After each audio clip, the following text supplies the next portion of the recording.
2023년 8월 1일 새벽 기도에 오신 여러분을 주님의 이름으로 축복합니다. 오늘 말씀의 본문은 구약성경 에레미야서 13장 1절에서 11절의 말씀입니다. 에레미야 13장 1절에서 11절의 말씀을 제가 받들어 읽겠습니다. 여호와께서 이와 같이 내게 이르시되 너는 가서 배 띠를 사서 내 허리에 띠고 물에 적시지 말라 하시기로 내가 여호와의 말씀대로 띠를 사서 내 허리에 띠니라. 여호와의 말씀이 다시 내게 임하여 이르시되 너는 사서 내 허리에 띈 띠를 가지고 일어나 유브라데로 가서 거기서 그것을 바위 틈에 감추라 하시기로 내가 여호와께서 내게 명령하신 대로 가서 그것을 유브라데 물가에 감추니라. 여러 날 후에 여호와께서 내게 이르시되 일어나 유브라데에 가서 내가 내게 명령하여 거기 감추게 한 띠를 가져오라 하시기로 내가 유브라데 가서 그 감추었던 곳을 파고 띠를 가져오니 띠가 썩어서 쓸 수 없게 되었더라. 여호와의 말씀이 내게 임하니라. 이르시되 여호와께서 이와 같이 말씀하시니라. 내가 유다의 교만과 예루살렘의 큰 교만을 이같이 썩게 하리라. 이 악한 백성이 내 말 듣기를 거절하고 그 마음에 완악한 대로 행하며 다른 신들을 따라 그를 섬기며 그에게 절하니 그들이 이 띠가 쓸 수 없음같이 되리라. 여호와의 말씀이니라. 띠가 사람의 허리에 속함같이 내가 이스라엘 온 집과 유다 온 집으로 내게 속하게 하여 그들로 내 백성이 되게 하며 내 이름과 명예와 영광이 되게 하려 하였으나 그들이 듣지 아니하였느니라. 아멘.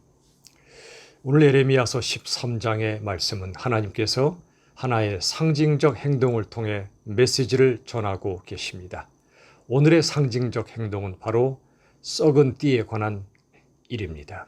하나님께서 에레미야에게 말씀하셨습니다. 너는 가서 배의 띠를 사서 내 허리에 띠라고 말씀하십니다. 이 배의 띠는 아마포로 된 천입니다. 허리에서 무릎을 가리는 속옷과 같은 것입니다.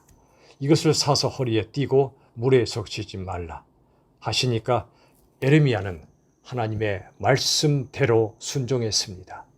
말씀대로 순종하는 것, 이것이 바로 하나님 앞에 믿음이요 그리고 겸손입니다. 그런데 하나님께서 다시 그에게 임하여 말씀하셨습니다.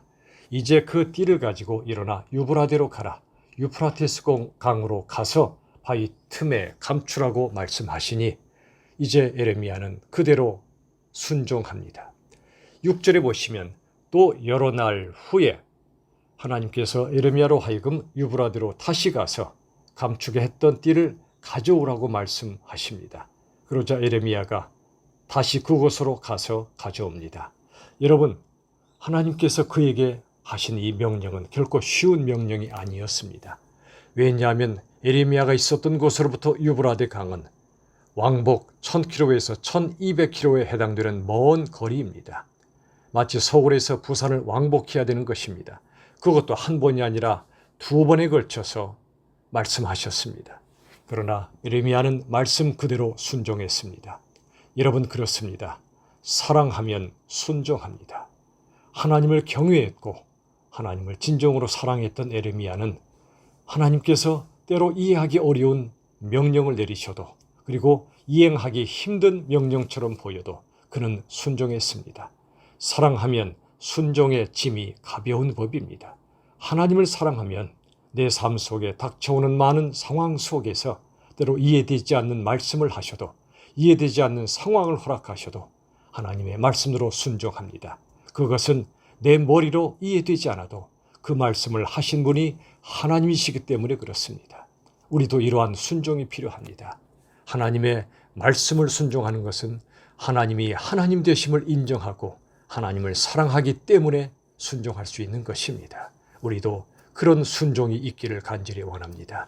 그런데 하나님께서 7절 하반절의 말씀처럼 그 띠가 썩어서 쓸 수 없게 되었다고 말씀해 주십니다.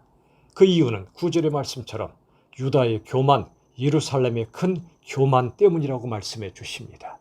즉 교만은 바로 그 영혼의 부패입니다. 하나님의 말씀을 거절하고 대적하며 하나님의 뜻을 따라 살지 않는 모든 교만은 바로 영혼의 부패라고 말씀해 주십니다. 그들이 그 교만 때문에 즉 다른 신을 섬기지 말고 우상을 숭배하지 말라 말씀하셨던 하나님 말씀에 순종하지 않는 그들의 교만은 자신이 하나님이 되었던 것입니다.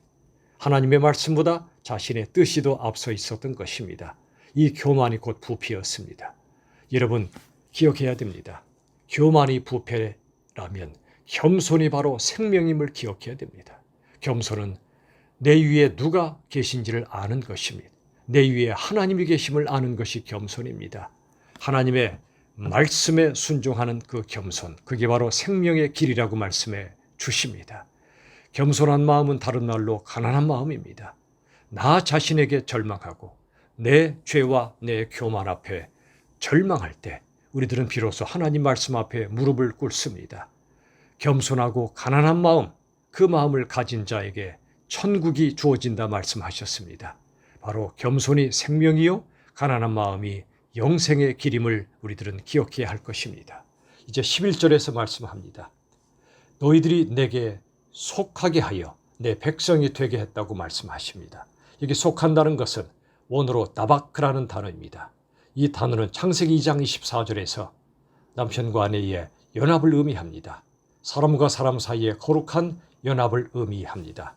이것은 하나님과 우리 사이의 거룩한 연합을 결국 의미하는 것입니다. 여러분 여기 속한다는 건 우리의 영적 소속입니다. 영적 정체성입니다. 우리가 하나님의 백성이며 하나님의 자녀이며 우리 영원한 남편이신 하나님의 영원한 신부임을 우리에게 말씀해 주고 있습니다. 그러나 인간이 교만에 빠지고 하나님의 말씀에 순종하지 않으면 세상 사람과 똑같이 됩니다. 세상 가치관, 세상 풍조를 따라가게 됩니다.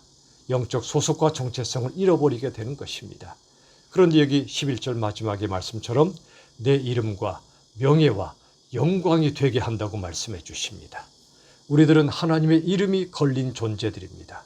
하나님의 명예가 걸린 삶을 사는 것입니다. 하나님의 영광이 나타나는 삶을 살아야 합니다. 우리 안에, 우리 영혼에, 우리 삶에 하나님의 영광이 나타날 때 하나님께서 영광 받으십니다. 우리가 영광스러운 존재가 될 때 하나님이 영광 받으십니다. 부디 우리 모두 이 말씀을 기억하며 하나님을 하나님으로 모시고 경외하고 그 말씀에 순종할 때 우리의 교만이 꺾이고 겸손한 마음으로 가난한 마음으로 하나님 앞에 설 때 우리 삶에 하나님의 영광이 나타나고 그 끝은 천국 영생이 될 줄로 믿습니다. 부디 우리 모두의 삶에 하나님의 영광이 나타나서 하나님이 영광 받으시기를 우리 주 예수님의 이름으로 축원합니다. 기도하시겠습니다. 하나님 감사합니다. 우리의 삶은 하나님께 속하고 우리의 영적 남편 되신 하나님의 신부로서 우리의 정체성을 주심을 감사합니다. 부디 바라기는 우리 삶 속에서 하나님의 이름과 명예와 영광이 나타나는 그런 삶이 되게 하여 주시옵소서. 그래서 우리를 통해 하나님이 영광 받으시길 원하오며 예수님의 이름으로 기도하옵나이다. 아멘.